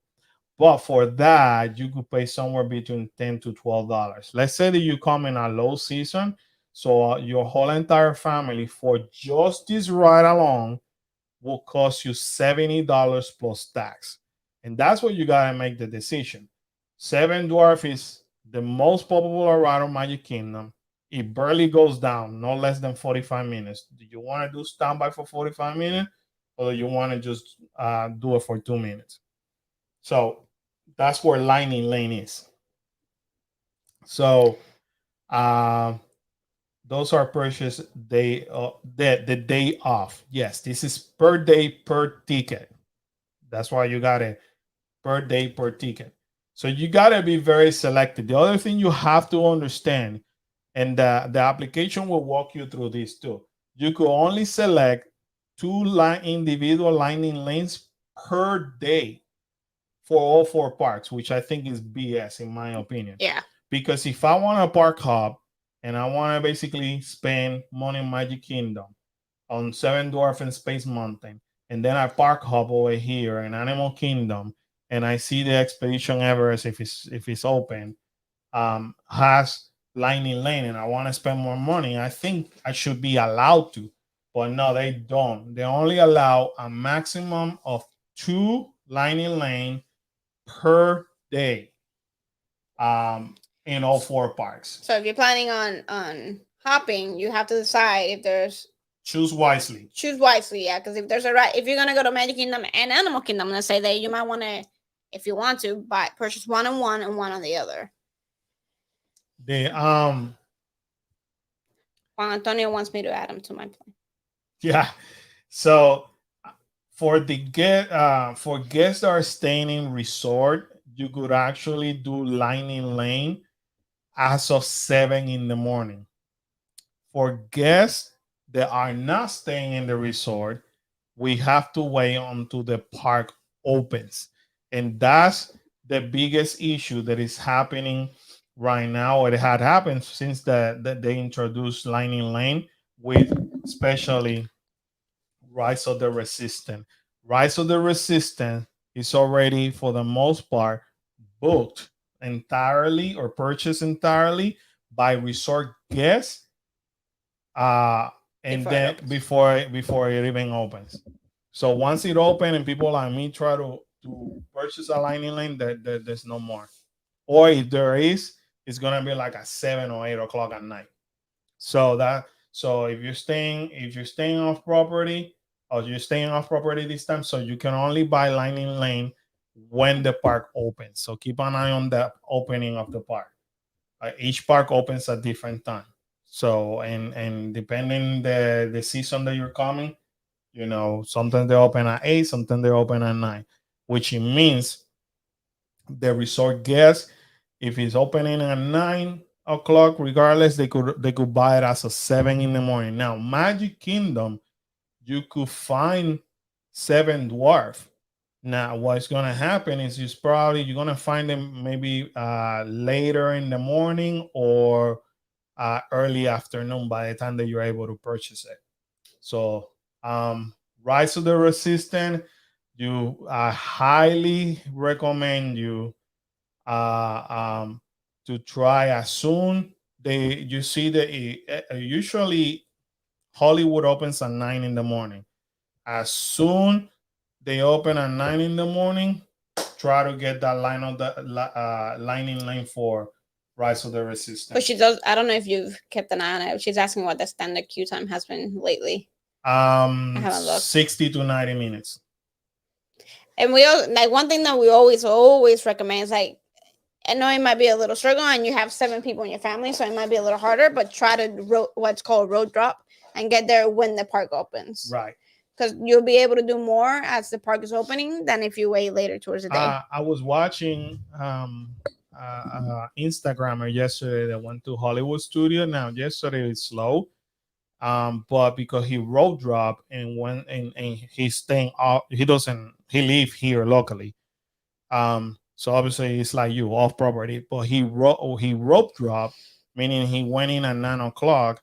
Rise was only 35 minutes. Right. So that's what we're saying. And when we say road drop, is be like at the gates before the park opens. So as soon as the park opens, you scan your ticket and you go straight into Galaxy's Edge. Yep. And that's what you have to do straight up. So if you have kids like we do, I make sure my kids go to the bathroom outside, because once I pass that gate, that's what we're going to go. Shooting straight. We're shooting straight. There's no stops. There's no breakfast. There's no. So if you want to know what goes on behind the scenes with our family, that's what goes behind the scenes. Because I tell them, you could eat breakfast on the way over there. If you're hungry, you're hungry. Go use the bathroom, which in Hollywood Studios, there's a bathroom on the left-hand side. Once you pass security, you just loop around. On the left-hand side over here, there's a bathroom. Tell them to use that bathroom. But once you go in, you go in. Straight. You go straight, and you're going to see people with signs telling you to go to Galaxy's Edge, to the left or run away or railroad to the right. exactly. That's what you got to do. We try to get out there about 30 minutes before drop. Good thinking. Yeah. That's it. Yep. That's Yeah. it. That's That's how how we we tell are. ours. Yeah. That's how we are. So going back to Jeannie. Jeannie, you're gonna tell her what you want to do. In this case, because it was my first day, and going back to let me stop it over here. On the tip board, this is where Jeannie makes recommend. I'm sorry, let me take that back. On the selections that I made, if you click where it says my day, Jeannie makes recommendations that on when you should do all those rides. The part that I don't like about Jeannie is that first of all, I'm a control freak. So and for me, who has been in this park thousands of times, you're not gonna tell me to do a ride that is right now at 10 minutes later on at noon when it's 8:30. That ain't gonna happen. So what I do is that Carlos goes his way and click on the tip board. But in the tip board, it actually allows me to see which lining lane is available. You see how it says buy at park open or if a resort guest at 7 in the morning. This is what I was telling you. So if you were to go, I know you go on June 3rd. If you were to go on June 3rd, you have to go, I think, as of 6 in the morning, purchase Genie Plus. Now, Genie Plus is $15 per person. Okay. Why you want Genie Plus is because that's what people used to call Fast Pass. Okay. It is basically the Fast Pass to all the other lines other than, in this case, Hollywood Studios, right? Other than Rise of the Resistance and Mickey's and Minnie Runaway Railway. Other than that, everything else is Genie Plus. Individual lining lane, then it's Rise and Mickey and Minnie. So that's different. That's what I'm telling you. You got Genie, you got Genie Plus, and you got individual lining lane. When you press on the tip board, you could click where it says lining lane. And this is me. Obviously, I pieced it out over here with the video, but this is me from home. I was just chilling from home and I clicked and I bought my lining lane the minute that the park opened. And I'm showing you right there that because my first experience was Toy Story Mania. And I even have you timestamps. Now, if when you watch our videos, you will know that Karen and I always time everything. So that's how long it took us to do. Took me Right. to do to make it through my Genie Plus experience. Okay. Um, I'm purchasing the plus buying tickets through Sam's Club this time. Yep, it's a lot cheaper that way. So you Yes. use plus in addition to lining lane. Yes, you do. Now, You can. if You don't have to. right, if you don't want it, let's say you like, you know what? I'm gonna suck it up. I'm not buying Genie Plus the day that I go to Hollywood Studio, but I'm really interested on buying lining lane. You could buy just lining lane. You don't have to buy Genie Plus in order to buy Lightning Lane. Right. I hope I'm making sense. So if Karen and I, in other words, Karen and I and the kids park up to Hollywood, and for any given reason, Lightning Lane opens for Rice, and at that point we see it, I could just go ahead and purchase four of those, and that's it. Excuse me, it may give me 7 o'clock at night or something like that. But because I park hop and park hopping doesn't happen until 2 o'clock. But I could go ahead and do it. I just don't need to buy Genie Plus in order to buy Lightning Lane. So it's two different things. So now you do need Genie Plus if you want to quote unquote do like a fast pass like in the past. The disadvantage this time is that when you used to buy fast pass, you could actually reserve rides for up to three Three rides. rides. Over here, they only allowed you one. there's a way that you could stack them. They call and stack them by waiting an hour. So, for example, you are in your hotel, you bought Genie Plus. Let's say you bought it at 6 in the morning, right when it opened, and then you guys are not leaving the hotel until 6:45, but in the way to Hollywood at 7 in the morning. At that point, you could open Genie Plus and then select a second ride because you have to wait an hour uh, uh, in between. Then you make it to Hollywood and it's 8:05, 8:10. You still haven't even made it into the park.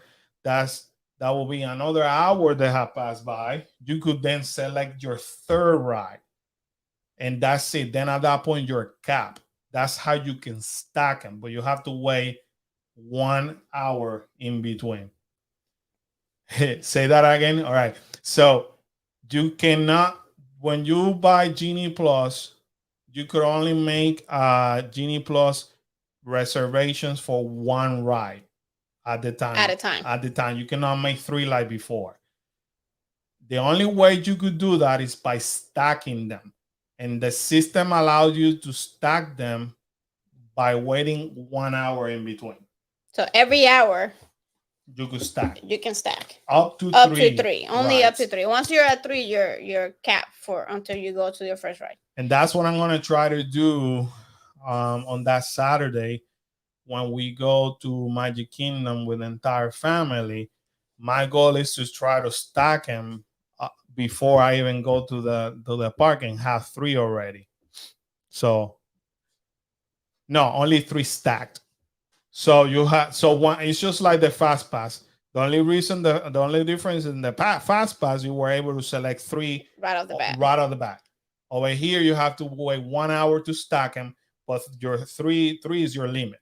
Once you hit that third in your limit, you will have to do your first reservation that you did in order to get another reservation. For it to open again.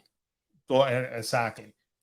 So if you are able to buy it at 6 o'clock, 6:05, whatever, try to make your first reservation, like pick your first ride. An hour from there, pick your next ride, and an hour from that, pick your third one. So even before you walk inside the park, you already have your three. And then keep an eye on it. So every hour you go in and stack another one on. I can guarantee you if you do that in Magic Kingdom, because it's Magic Kingdom, there's so many rides. And you're gonna see it once you watch my videos. You're gonna see that in Magic Kingdom I park up, meaning I went in the afternoon. Over here I went in the morning, and I was able only to do barely nothing, honestly, because this one and the Rock and Roller Coaster, because in Hollywood they don't give you anything until like 2 hours, an hour and a half or 2 hours, which is suck. But they don't have that many rides, so right.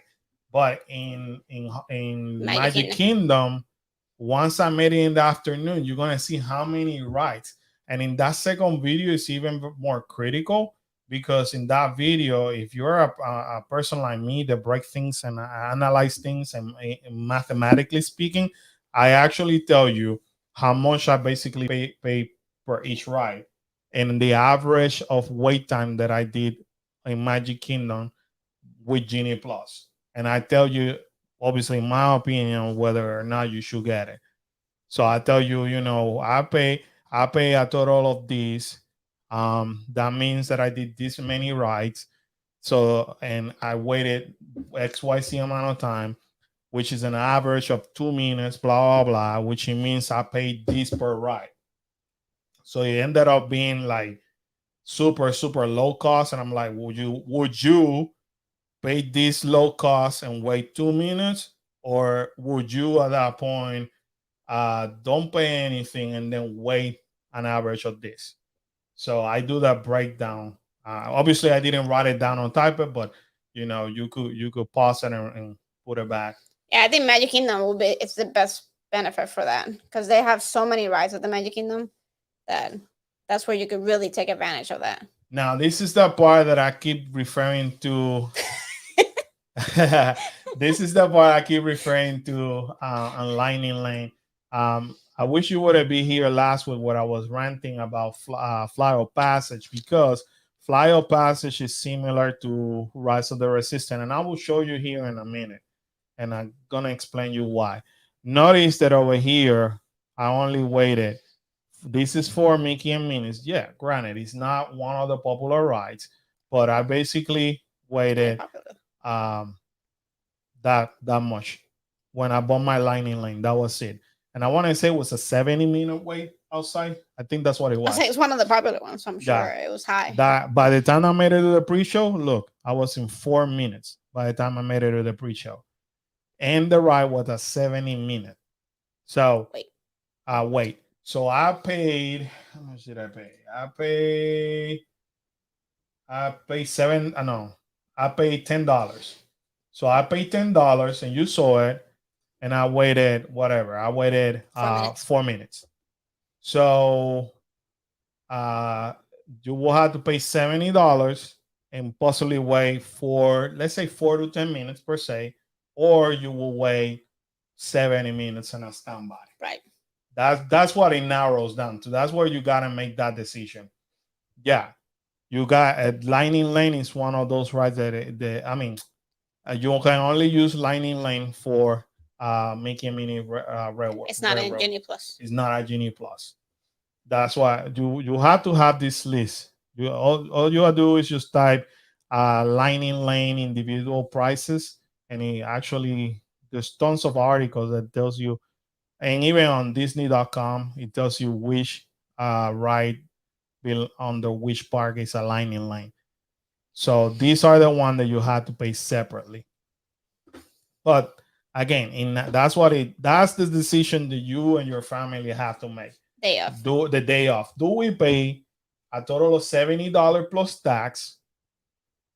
And you saw it. It took me that day, and it was a busy day, an average of 4 minutes. And I'm just gonna exaggerate. Let's say that they open more Lightning Lanes than when I went on this day. So let's say 10 minutes. So an average of 4 to 10 minutes, and you pay $70, or you wait on a regular standby 70 plus minutes. That's the decision. That's what it's gonna narrow down to.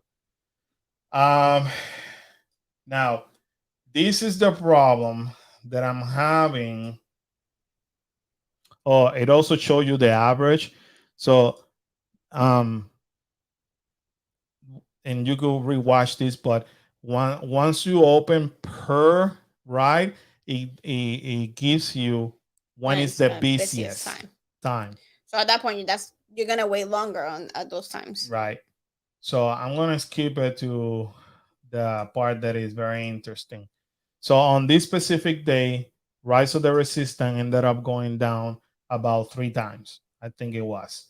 I have paid $14. And this is Lightning Lane. This is the line for Lightning Lane. And the line for Lightning Lane on that day was astronomical. Now we've been blessed, and I don't say this in a wrong way, or in a very arrogant way. We have been blessed that we have done Rise of the Resistance many times. You know, we been lucky that every time that we try it in virtual, we will get a reservation like that with no issues, right? So we've been blessed. I can tell you right now, this line, even though I would have paid 14 minutes, it was gonna be a good $14. It was gonna be a good 30 minutes to an hour wait. And that's where I was kind of hot. It is nobody's fault that the ride went down, but honestly, Rise of the Resistance, every time that I go, the line for Lightning Lane is pretty long. Yeah. Now, I would love to go back and buy Lightning Lane if I'm able to just compare it, because I haven't seen anybody lately posting anything about it. About Rise of the Resistance. I think all the locals were so turned off about it. They were like, you know what, we're not gonna even go there. So this is me going back and showing that the ride broke down, and the line continues to be that long. So you gotta keep an eye on that. But again, that's one ride I think that if you can rope drop and go straight to it, you don't even have to pay for it. I will do that. I really like that would be my go-to. Like if you guys are going to Hollywood Studios, just get there early and book it and get there and save your money and yeah, buy your kiddo something cool that for $5. something cool. God, you know what? Save that money and buy some milk and try something cool in Galaxy The Set. souvenirs in the area are phenomenal. Also, I personally, our suggestion will be yes, beelines. Yep, road drop go straight, and a lot of times also the lines are gonna tell you 45 minutes and it's like 20. Yeah, let's go straight. And take it from us that we live in these darn theme parks early in the morning or really late in the afternoon. When they tell you 40 minutes, it's not gonna be 40 minutes. Yeah. It's gonna be less than that. For with rides, I would do it like I would go in the morning because it does tend to break down a lot. So the earlier you get it, the better. I agree with you in this statement. Honestly, this is the way I see it. I prefer at this point that they eliminate the stupid lightning lane and just make it like it used to be. Call it a Fast Pass Plus or well, that's fine, Genie Plus. Just charge it. You know what? Upcharge people, whatever. Genie Plus. Genie Plus. Yeah, Genie Plus now costs $30. I'd rather do that than you confusing people and give me the opportunity then to select 3 reservations like before. That's how I feel about Genie Plus at this point. Now, this is me going by myself. By myself, and to be fair, that was opening day. So it was a headache. I don't know if you watch other YouTube content creators, but I was with Dev, Prince Charming Dev.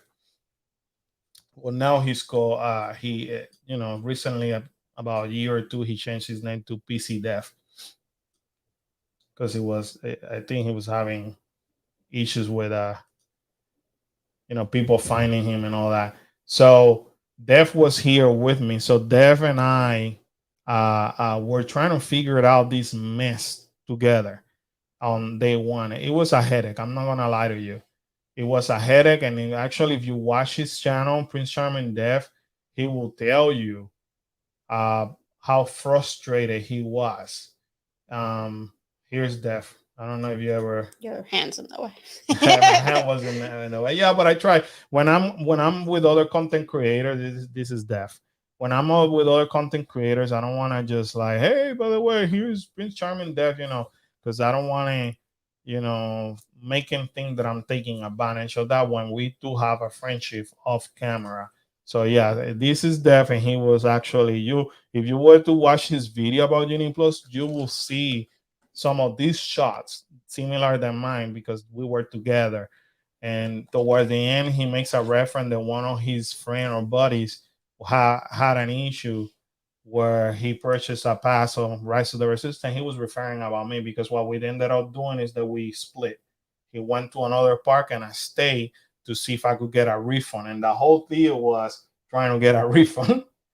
We'll have myself, husband, 6 year. Oh, you got twins. Ooh. God bless your heart.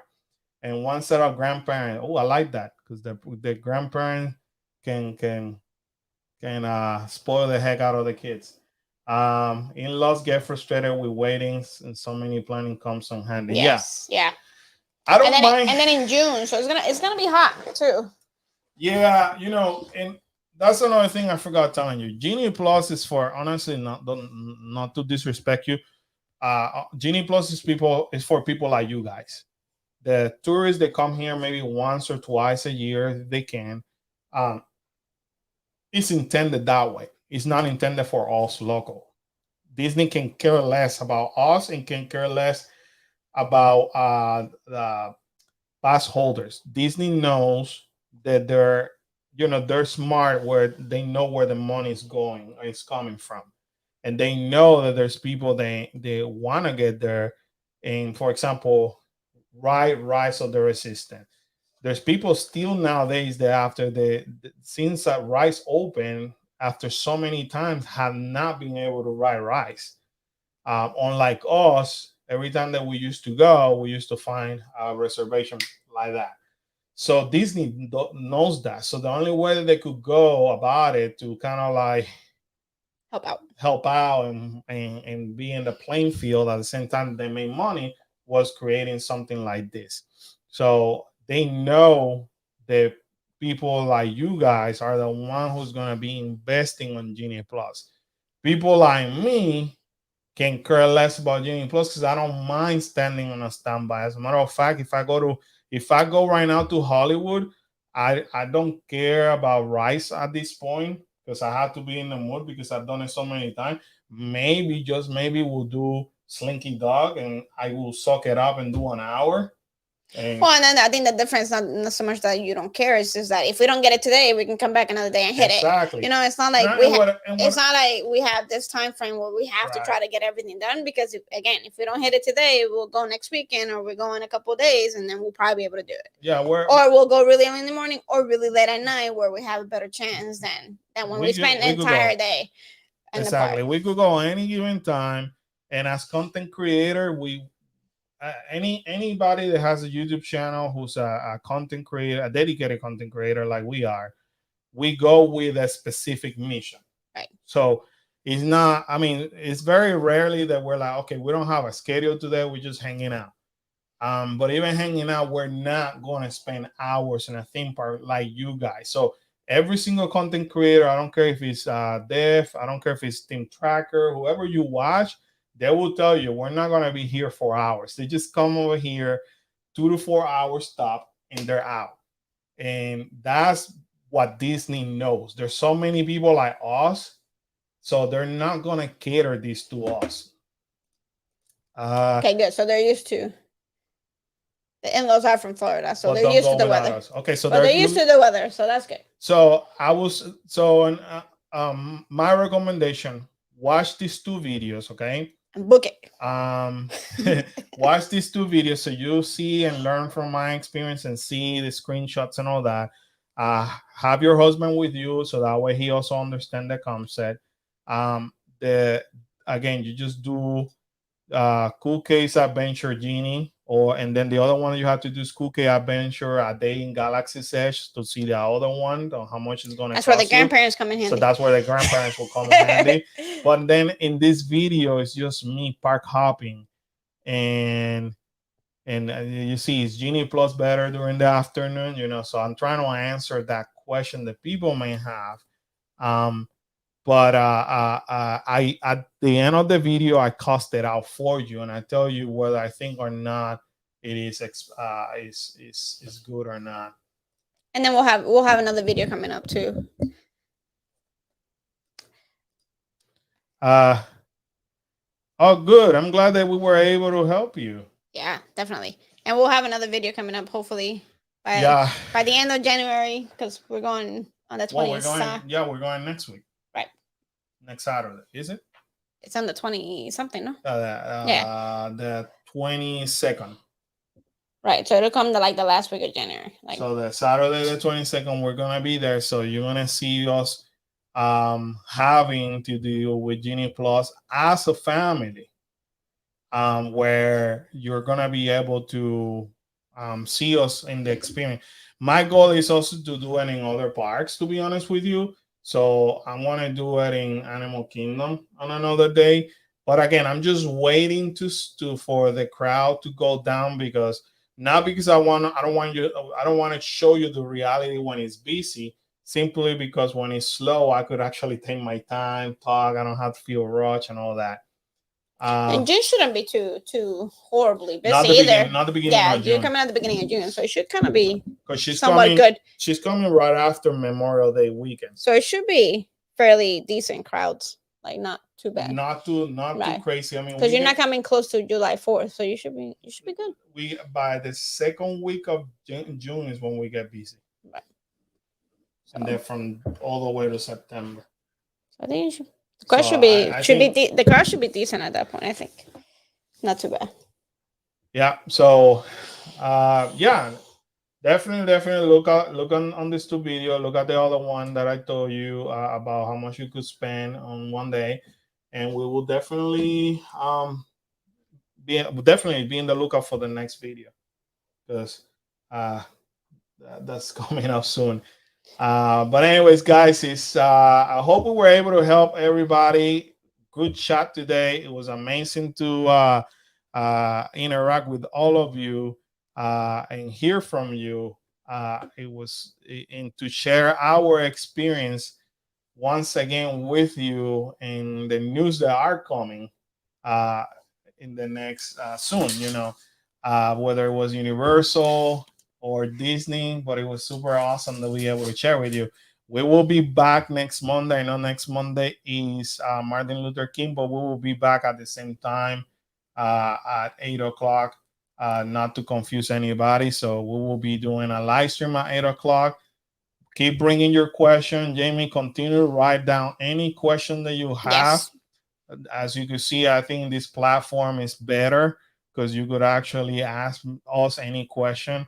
Or we can go try to find out before you come. Yeah.